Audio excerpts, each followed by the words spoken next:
हरे कृष्णा। स्वागत है आप सभी का आपके अपने चैनल में। भगवान श्री विष्णु परम आराध्य देव है। उनकी कृपा से इस भौतिक संसार का सुचारू संचालन होता है।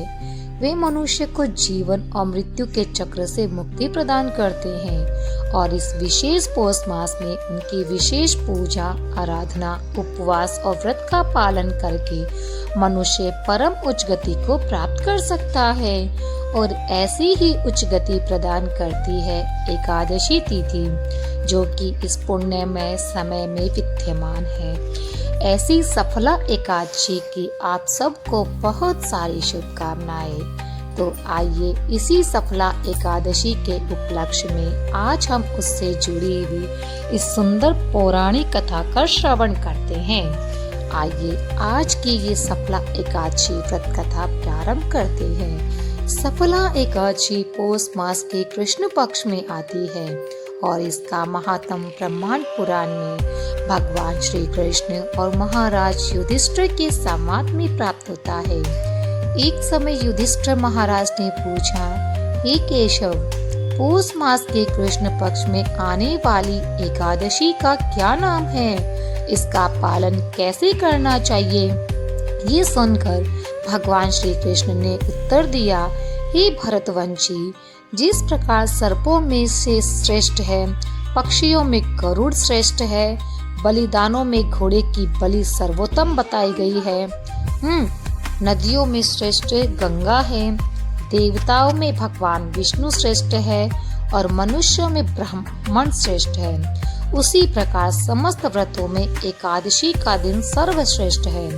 जो भी मनुष्य एकादशी व्रत का पालन करता है वे मुझे अत्यंत प्रिय है। 5000 वर्षों तक तपस्याएं करने पर अर्जित पुण्य फलों के समान ही पुण्य मात्र एकादशी व्रत का पालन करने से प्राप्त हो जाता है। सफला एकादशी के दिन भगवान नारायण की उपासनीय विग्रह है। इस दिन उन्हें तुलसी पत्ते और ताजे फल अर्पित करने चाहिए और ऐसा करने से मनुष्य समस्त पापों से मुक्त हो जाते हैं। इसके साथ ही उन्हें धूप और दीप भी अर्पित करने चाहिए। इस एकादशी से जुड़ा एक पौराणिक इतिहास है, उसे सुनाते हैं। माहेश्वत नामक एक राजा था जो चंपावती नगरी पर शासन करता था। उसके 4 पुत्र थे। उनमें से ज्येष्ठ पुत्र लुम्पक अत्यंत पापी था। वह ब्राह्मणों, वैष्णवों और देवताओं की निंदा करता था, जुए तथा व्याभिचार में आसक्त रहता था। इस कारण से उसके पिता राजा महिष्मत ने उसे देश से निकाल दिया। अब निकाला हुआ बहिष्कृत लुपंक जंगल में रहने लगा। अपने पिता के राज्य के निवासियों का धन वह रात्रि के समय में जाकर लूट लेता। उसके इस प्रकार चोरी करने के बाद भी नगरवासी उसे छोड़ देते थे, क्योंकि वे जानते थे कि वे राजा का पुत्र है। वह दिन के समय अनेक पशुओं का वध कर देता, रात्रि के समय नगरवासियों को लूटता, मांसाहार एकत्रित किए हुए फल भी खाता था। वह वन में एक वट वृक्ष के नीचे वास करता था, जो भगवान वासुदेव को अत्यंत प्रिय है। समय बीतता गया। एक बार सफला एकादशी आई। उस एकादशी से एक दिन पहले वह लुपंक अत्यंत शीत के कारण सो नहीं पाया। एकादशी के दोपहर तक वह सर्दी और भूख के कारण मूर्छित और लगभग मृत प्राय हो गया। कमजोरी के कारण उस दिन किसी भी पशु को मार नहीं सका, इसलिए उसने भूमि पर गिरे हुए कुछ फली एकत्रित कर लिए। वट वृक्ष तक पहुँचते हुए सूर्यास्त हो गया। उसने वट वृक्ष की जड़ के समीप भूमि पर फलों को रख दिया।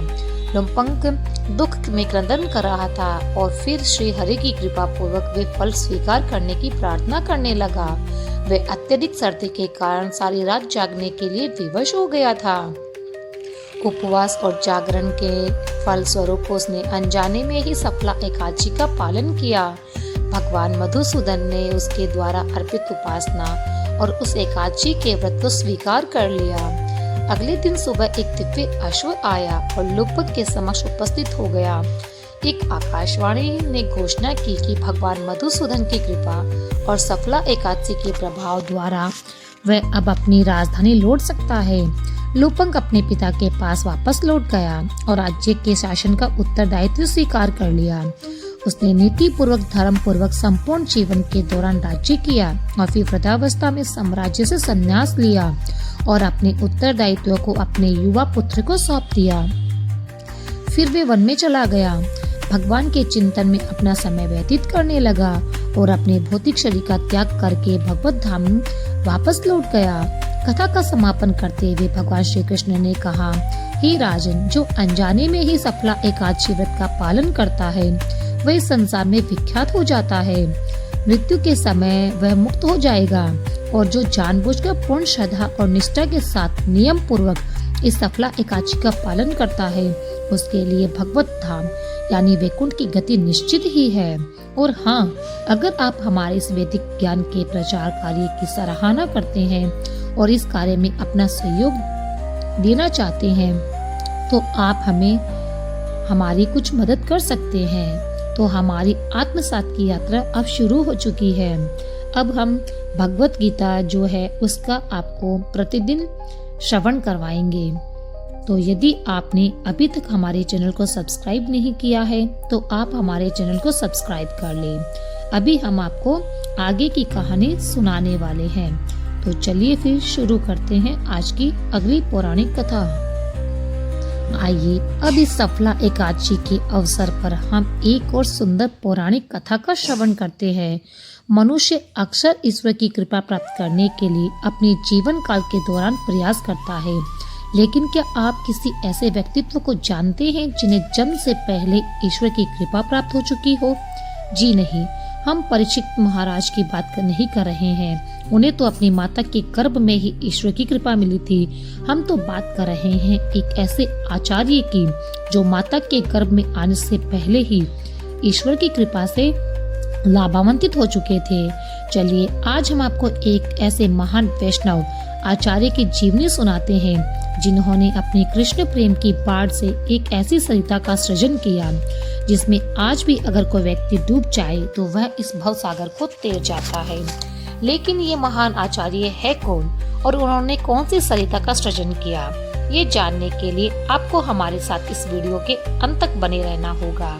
ये उस वक्त की कहानी है जब भगवान श्री चैतन्य महाप्रभु श्रीवास आंगन में अपनी दिव्य लीला प्रकट कर रहे थे। उस समय एक अलौकिक घटना हुई जिसे आप सब जानते हैं कि भगवान श्री कृष्ण का करुणा अवतार यानी कि भगवान श्री चैतन्य महाप्रभु जो कि आज से 500 वर्ष पूर्व बुद्ध जीवों को कृष्ण प्रेम प्रदान करने के लिए इस धरातल पर प्रकट हुए थे। एक दिन भगवान श्री चैतन्य महाप्रभु अचानक इस श्रीवास आंगन में आए और मैं ही हूँ का सिंहनाद करने लगे। उन्होंने श्रीवास घर में जितने लोग थे उन सभी को अपनी विशेष कृपा देने के लिए बाहर बुलाया और अपने आप को पूर्ण पुरुषोत्तम भगवान के रूप में प्रकट करने लगे। उस समय वह 4 साल की एक छोटी सी बच्ची भी थी। उसका नाम था नारायणी। वह श्रीवास ठाकुर के भाई की पुत्री थी। नारायणी को देखकर श्री चैतन्य महाप्रभु ने उसे कहा, नारायणी, कृष्ण का नाम लो और दिव्य आनंद में रहो। प्रभु के शब्द सुनते ही नारायणी की चेतना जागने लगी। हे कृष्ण कहकर उसकी आंखों से अश्रुधारा बहने लगी और शुद्ध प्रेम के सारे लक्षण प्रकट करते हुए वह जमीन पर गिर पड़ी। और इस प्रकार नारायणी को केवल 4 वर्ष की आयु में भगवान श्री चैतन्य महाप्रभु की विशेष कृपा प्राप्त हुई। गौर हरि श्री चैतन्य महाप्रभु जब भी नारायणी को देखते थे वे उसके प्रति विशेष स्नेह प्रदर्शित करते और अपना महाप्रसाद उसे देते थे। कुछ समय बाद महाप्रभु ने संन्यास ग्रहण किया और वे नवद्वीप छोड़कर चले गए। इधर नारायणी भी बड़ी हो रही थी, उसकी शादी हो गई और वे किसी दूसरे गांव में चली गई। लेकिन महाप्रभु द्वारा दिए गए कृष्ण प्रेम की धारा सदैव उसके अंतर्मन में प्रवाहित होती रही। और इसी नारायणी के गर्भ में एक और दिव्य बालक और महान आचार्य ने जन्म लिया जिसे अपने गर्भ काल के समय से ही भगवान श्री कृष्ण की विशेष कृपा मिल चुकी थी। ईस्वी सदी 1507 में आसपास की बात है। वैशाख मास के कृष्ण द्वादशी के दिन नवद्वीप समूह में स्थित मामगाची गांव के इस महान वैष्णव आचार्य का जन्म हुआ जिसे आज विश्व श्रील वृंदावन दास ठाकुर के नाम से जानते हैं। श्रील वृंदावन दास ठाकुर को कृष्ण भक्ति बचपन से प्राप्त थी। जब वे गर्भ में थे तभी उनके पिता की मृत्यु हो गई थी। 10 वर्ष की आयु तक वे मामा गाची गांव में रहे। वहां पर श्रीवास ठाकुर की पत्नी मालिनी देवी के घर में बड़े ही जतन से उनका पालन पोषण हुआ। अपना अभ्यास भी उन्होंने वहीं पर पूर्ण किया। 16 वर्ष की आयु में बलराम जी के अवतार श्री नित्यानंद प्रभु ने उन्होंने दीक्षा ग्रहण की। श्री नित्यानंद प्रभु चाहते थे कि श्रीला वृंदावन दास ठाकुर कृष्ण भक्ति के प्रचार कार्य में उनकी सहायता करें और देनूर को ही अपना हेडक्वार्टर बनाकर वहीं से कृष्ण भावनामृत का प्रचार संभाले। इस प्रकार ये नित्यानंद प्रभु की विशेष कृपा और उन्हीं की कृपा से ही वृंदावन दास ठाकुर ने देनूर में ही रहकर श्री चैतन्य मंगल की रचना की, जिसे बाद में श्री चैतन्य भागवत के नाम से जाना जाता है।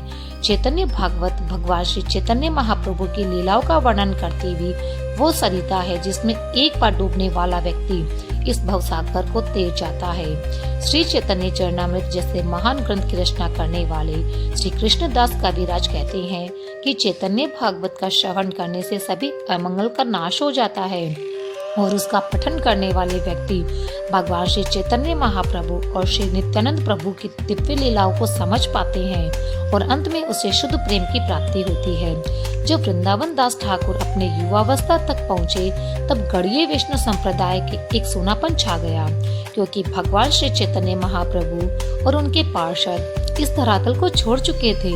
उस समय समर्थ ब्राह्मणों का साम्राज्य फैला हुआ था। समर्थ ब्राह्मण वे होते हैं जिन्हें केवल कर्म कांड के द्वारा भौतिक लाभ में ही रुचि होती है, उनके लिए भक्ति मार्ग का कोई महत्व नहीं होता। ऐसे ब्राह्मणों ने उस समय चारों ओर वैष्णव संप्रदाय और श्री नित्यानंद प्रभु के बारे में बहुत बुरी तरह से अफवाह फैला रखी थी और कई कई जगह पर तो वो माँ काली की मूर्ति भगवान के साथ रखकर उनकी पूजा करते थे। लेकिन ऐसे समय में श्री नित्यानंद प्रभु की कृपा प्राप्त करने की वजह से ही श्री वृंदावन दास ठाकुर उसी उत्साह के साथ शुद्ध भक्ति का प्रयास करते रहे।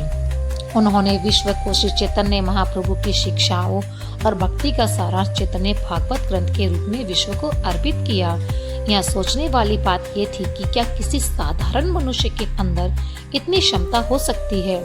जी नहीं, भगवान का प्रचार कार्य करने वाले और उनकी विशेष कृपा प्राप्त करने वाले सिर्फ उनके पार्षद ही हो सकते हैं। और इसलिए तो चैतन्य चरणामृत के आदि खंड के 8वें अध्याय और 34वें प्यार में कृष्णदास कविराज कहते हैं, कृष्ण लीला भागवत कहे वेद, व्यास चैतन्य लीला व्यास वृंदावन दास। अर्थात जिस प्रकार व्यास देव ने श्रीमद् भागवत गीता में भगवान श्री कृष्ण की दिव्य लीलाओं का वर्णन किया है, ठीक उसी प्रकार श्री वृंदावन दास ठाकुर ने भगवान चैतन्य महाप्रभु की लीलाओं का वर्णन किया है।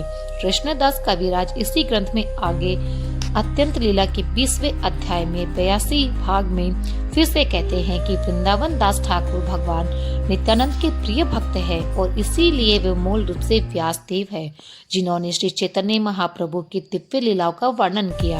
इतना ही नहीं, कवि कर्णपुर अपने गौर गणोदेशो दीपिका के 109वें श्लोक में भी बताते हैं कि श्री वेद व्यास जी अब वृंदावन दास ठाकुर है और ब्रज के कुसुमापी सखा भी किसी कारणवश इसमें प्रविष्ट हुए हैं। श्रील भक्ति सिद्धांत सरस्वती ठाकुर ने भी चैतन्य भागवत के तात्पर्य में श्रील वृंदावन दास ठाकुर का अत्यंत गुणगान किया है।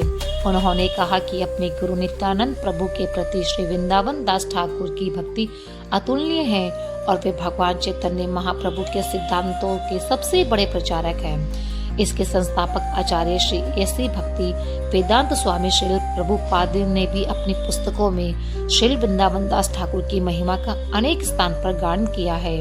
मनुष्य जीवन को सफल बनाने वाली इस सफला एकादशी का संपूर्ण निष्ठा और श्रद्धा पूर्वक पालन करते हैं और परम भगवान श्री कृष्ण से प्रार्थना करते हैं कि वे हमें उनकी शुद्ध भक्ति और दिव्य भक्ति में सेवा प्रदान करें और सभी के चारों ओर शांति का वातावरण स्थापित करें, सबके जीवन से कष्ट को हमेशा के दूर कर दे। तो फिर मिलते हैं भक्तों नई वीडियो के साथ, तब तक के लिए राधे कृष्णा हरे कृष्णा।